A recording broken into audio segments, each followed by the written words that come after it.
నువ్వు బంగ్లాదేశ్కు ఎన్ని యుద్ధ విమానాలు ఇచ్చినా భారత్ను ఏమీ చేయలేవు. అంతర్జాతీయ చదరంగంలో శత్రువు నేరుగా ఇంట్లోకి రానక్కర్లేదు. మన ఇంటి పక్క వాడితో దోస్తీ కడితే చాలు గుండెల్లో గుబులు మొదలవుతుంది. బంగ్లాదేశ్ కొత్త ప్రధానమంత్రి తారిక్ రెహమాన్ చైనా పర్యటనలో ఒక సంచలన నిర్ణయం తీసుకున్నాడు. అదేదో చిన్న చితక వ్యాపార ఒప్పందం కాదు. ఏకంగా 24 అత్యాధునిక China J-10CE multi role fighter jets కొనుగోలుకు గ్రీన్ సిగ్నల్ ఇచ్చేశారు.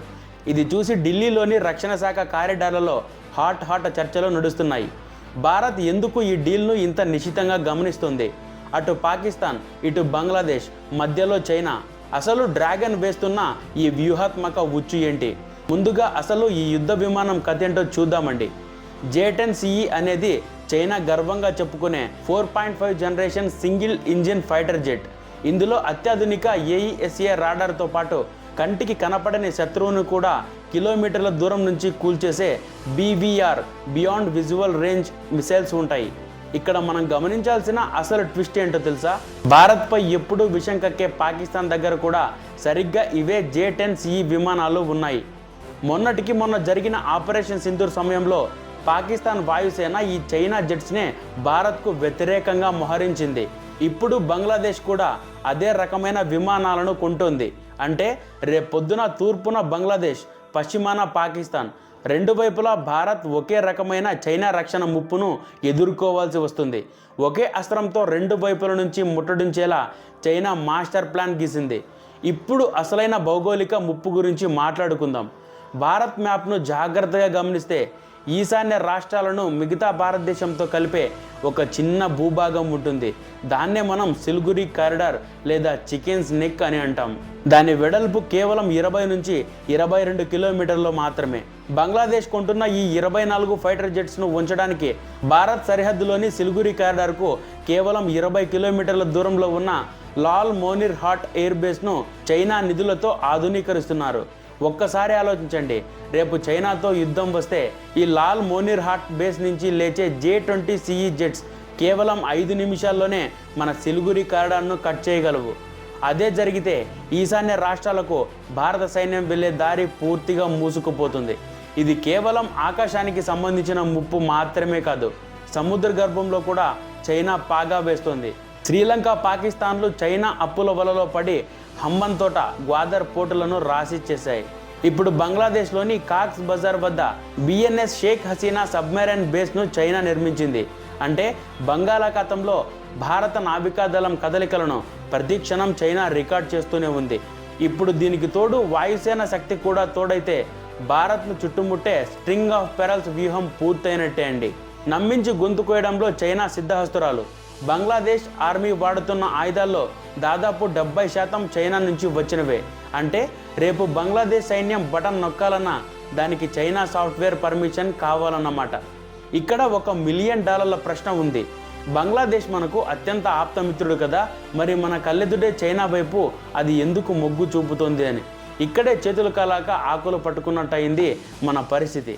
బంగ్లాదేశ్ను చైనా వైపు వెళ్లకుండా ఆపడానికి భారత్ గతంలో రక్షణ రంగానికి సంబంధించిన 500 మిలియన్ల క్రెడిట్ లైన్ ప్రకటించింది. కానీ మన బ్యూరోక్రసీ ఆలస్యం వల్ల ఆ నిధులు సకాలంలో వాడలేదు. కానీ చైనా అలా కాదు. ఆశకు అంతం లేదు, అప్పుకు హద్దు లేదు అన్నట్లుగా దాదాపు 6 బిలియన్ల నుండి 9 బిలియన్ల ప్యాకేజీని మౌలిక సదుపాయాల కోసం బంగ్లాదేశ్ ముందు విసిరింది. తీస్తా నది ప్రాజెక్ట్, పోర్టుల కనెక్టివిటీ, ఇలా అన్నింటిలో చైనా డబ్బులు కొమ్మరిస్తోంది. ఆర్కియలాజికల్గా, ఎకనామికల్గా బంగ్లాదేశ్ను తన గుప్పెట్లోకి తెచ్చుకుంది. ప్రధాని తారిక్ రెహమాన్ తన మొదటి అధికారిక పర్యటనలో భాగంగా భారత్ను, వాషింగ్టన్ను కాదని నేరుగా బీజింగ్లో ల్యాండ్ అవ్వడం చూస్తుంటే బంగ్లాదేశ్ విదేశాంగ విధానం ఏ వైపు వెళ్తుందో స్పష్టంగా అర్థమవుతుంది. అయితే పిచ్చుక మీద బ్రహ్మాస్త్రంలాగా చైనా ఎంత ప్లాన్ వేసినా భారత్ చేతులు కట్టుకుని కూర్చోలేదు. చైనా J-10CE జెట్స్ కంటే ఎన్నో రెట్లు శక్తివంతమైన రాఫెల్ మరియు సుఖోయ్ 30 వంటి బ్రహ్మాస్త్రాలు భారత వాయుసేన సొంతం. అంతేకాదు మన తూర్పు సరిహద్దుల్లో S-400 anti missile defence systems కూడా సిద్ధంగా ఉన్నాయి. కానీ యుద్ధం రాకుండా ఆపడమే అసలైన దౌత్యం. ఉపాయం లేని వారికి ఊరంతా శత్రువులే అన్నట్టు భారత్ ఇప్పుడు బంగ్లాదేశ్తో కేవలం మిలిటరీ పరంగానే కాకుండా ఆర్థిక, సాంస్కృతిక బంధాలను మరింత బలోపేతం చేసుకోవాలి. చైనా వేస్తున్న డెడ్ ట్రాప్ గురించి ఢాకాకు అర్థమయ్యేలా చెప్పాలి. బంగ్లాదేశ్ ఆకాశంలో చైనా జెట్స్ ఎగరడం కేవలం రక్షణ ఒప్పందం కాదు, అది సౌత్ ఆసియాలో మారబోతున్న ఒక పెద్ద పవర్ గేమ్కు సంకేతం. దీనిపై భారత్ రాబోయే రోజుల్లో ఎలాంటి కౌంటర్ స్ట్రాటజీతో వస్తుందో చూడాలి.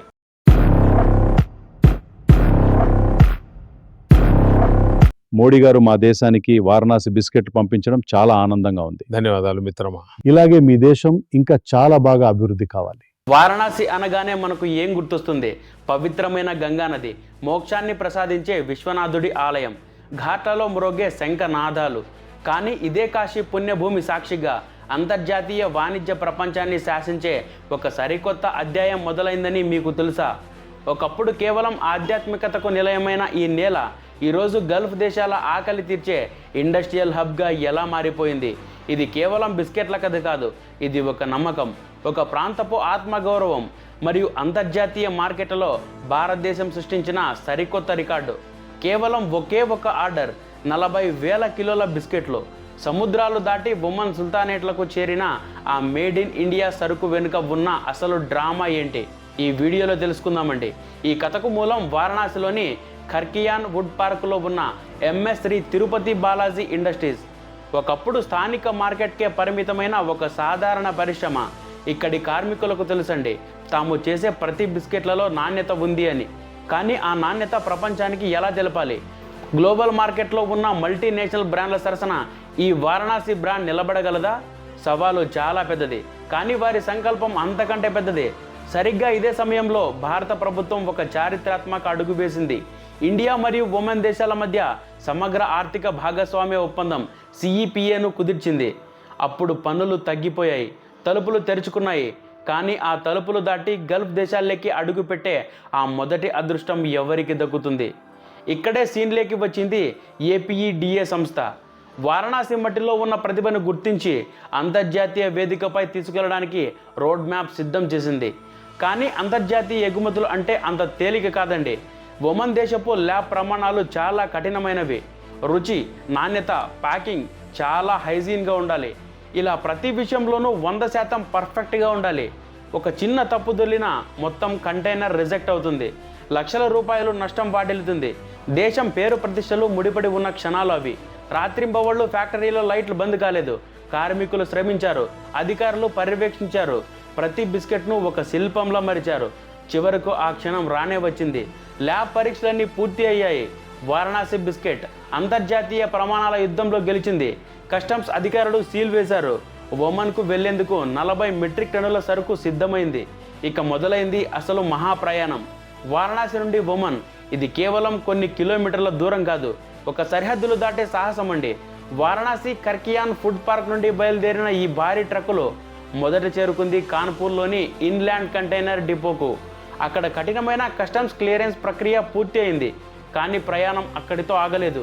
కాన్పూర్ నుండి నేరుగా ముంబైలోని జవహర్ లాల్ నెహ్రూ పోర్ట్కు ఈ సరుకు చేరింది.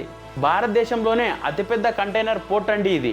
అక్కడ నిలబడిన భారీ సముద్ర నౌకలోకి ఈ వారణాసి బిస్కెట్ల కంటైనర్ను క్రేన్ ద్వారా లోడ్ చేస్తుంటే అది కేవలం ఒక సరుకు లోడింగ్లో లేదు, భారతదేశ ఆర్థిక సత్తాను ప్రపంచానికి చాటి చెప్పే జెండాను ఎగరవేసినట్లు ఉంది.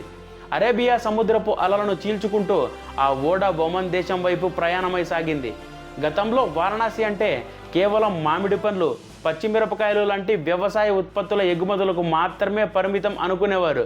కానీ ఈరోజు ఒక ప్రాసెస్డ్ ఫుడ్ ప్రొడక్ట్, ఒక బిస్కెట్ గల్ఫ్ దేశాల మార్కెట్ను ఆక్రమించింది.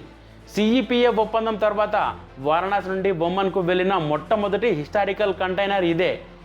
ఇది ఇక్కడితో ఆగిపోయేది కాదు. భారత ప్రభుత్వం మరియు APEDA సంస్థలు మన దేశీయ బ్రాండ్లను ప్రపంచవ్యాప్తంగా ప్రమోట్ చేయడానికి ఆహార్ 2026, గల్ఫ్ ఫుడ్ 2026 వంటి ప్రతిష్టాత్మక అంతర్జాతీయ ట్రేడ్ ఫెయిర్స్లో చోటు కల్పించాయి. అంటే రాబోయే రోజుల్లో గల్ఫ్ దేశాల్లోని ప్రతి ఇంట్లోనూ భారతీయ రుచులు సందడి చేయబోనున్నాయి. ఒకప్పుడు లోకల్, ఈరోజు గ్లోబల్. వారణాసి మట్టి నుండి పుట్టిన రుచి ఈరోజు ఒమన్ సుల్తానేట్లో సరికొత్త చరిత్ర సృష్టించింది. ఇది భారతదేశపు ఎగురుతున్న ఆర్థిక శక్తికి నిదర్శనం అండి.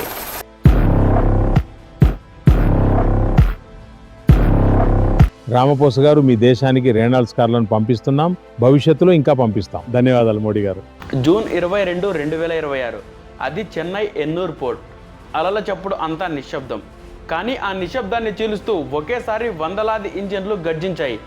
ఒకటా రెండా, ఏకంగా 750 సరికొత్త made in India Renault Duster కార్లు ఆఫ్రికా ఖండాన్ని శాసించడానికి సిద్ధమయ్యాయి. ఇది కేవలం ఒక సాధారణ ఎగుమతి కాదు, ప్రపంచ ఆటోమొబైల్ రంగాన్ని తన చేతుల్లోకి తీసుకొని రావడానికి భారతదేశం వేసిన మరో చారిత్రాత్మక అడుగు. Made in India duplex Duster ఇప్పుడు అంతర్జాతీయ మార్కెట్లను రూల్ చేయడానికి బయలుదేరింది. ఒకప్పుడు భారతీయ రోడ్లపై కాంపాక్ట్ ఎస్యూఈ అనే పదానికి బ్రాండ్ అంబాసిడర్గా నిలిచిన డస్టర్ ఇప్పుడు సరికొత్త రూపంలో మరింత పవర్ఫుల్గా గ్లోబల్ మార్కెట్లకి రీ ఎంట్రీ ఇచ్చింది. చెన్నై ఒరగడం ప్లాంట్లో అత్యంత ప్రతిష్టాత్మకంగా తయారైన ఈ ఆల్ న్యూ డస్టర్ సరికొత్త రెనాల్డ్ గ్రూప్ మాడ్యులర్ ప్లాట్ఫామ్ ఆర్జీఎంపీపై రూపొందించబడింది. ఇది కేవలం లుక్స్, డిజైన్ కారణంగా పరంగానే కాదు, భద్రతలోనూ తిరుగులేని రారాజుగా నిలిచింది. కఠినమైన భారత్ ఎన్సీఏపీ క్రాష్ టెస్టులో 5 స్టార్ సేఫ్టీ రేటింగ్ సాధించి అంతర్జాతీయ ప్రమాణాలకు తాను ఏమాత్రం తక్కువ కాదని ప్రపంచానికి గట్టిగా నిరూపించింది. ఈ ఇండియన్ మజిల్ కార్ ఈ గ్లోబల్ డస్టర్ బోనెట్ కింద అత్యంత పవర్ఫుల్ 1.0 లీటర్ మరియు 1.3 లీటర్ టర్బో పెట్రోల్ ఇంజన్ ఆప్షన్లను అమర్చారు. ఏకంగా 163 హార్స్ పవర్ ప్రొడ్యూస్ చేసే ఈ ఇంజన్ ఎలాంటి కఠినమైన దారులనైనా చాలా సులభంగా ఎదుర్కొంటుంది. చెన్నై పోర్ట్ నుండి బయలుదేరిన మొదటి విడత 750 కార్లు నేరుగా సౌత్ ఆఫ్రికా తీరాలకు చేరుకోనున్నాయి. అక్కడ కేప్ టౌన్ నుండి జోహాన్స్బర్గ్ వరకు ఉన్న అత్యంత కఠినమైన వాతావరణాన్ని, లాంగ్ డ్రైవ్ సవాళ్లను సమర్థవంతంగా తట్టుకునేలా కుడి చేతి వైపు డ్రైవింగ్ అంటే రైట్ హ్యాండ్ డ్రైవ్ సదుపాయంతో మన భారతీయ ఇంజనీర్లు వీటిని ప్రత్యేకంగా ట్యూన్ చేశారు. కానీ అసలు కథ ఇక్కడితో ఆగలేదు. ఈ ఆఫ్రికా షిప్మెంట్ అనేది కేవలం ఒక ఆరంభం మాత్రమే. రాబోయే రోజుల్లో మరిన్ని అంతర్జాతీయ మార్కెట్లకు ఈ మేడ్ ఇన్ ఇండియా డస్టర్ ఎగుమతి కానుంది. రెనాల్డ్ సంస్థ తన ఫ్యూచర్ రెడీ ఇండియా వ్యూహంలో భాగంగా 2030 నాటికి భారతదేశం నుండి ఏకంగా 2 బిలియన్ యూరోల విలువైన కార్లు మరియు విడిభాగాలను ప్రపంచ దేశాలకు ఎగుమతి చేయాలని ఒక టార్గెట్ పెట్టుకుంది.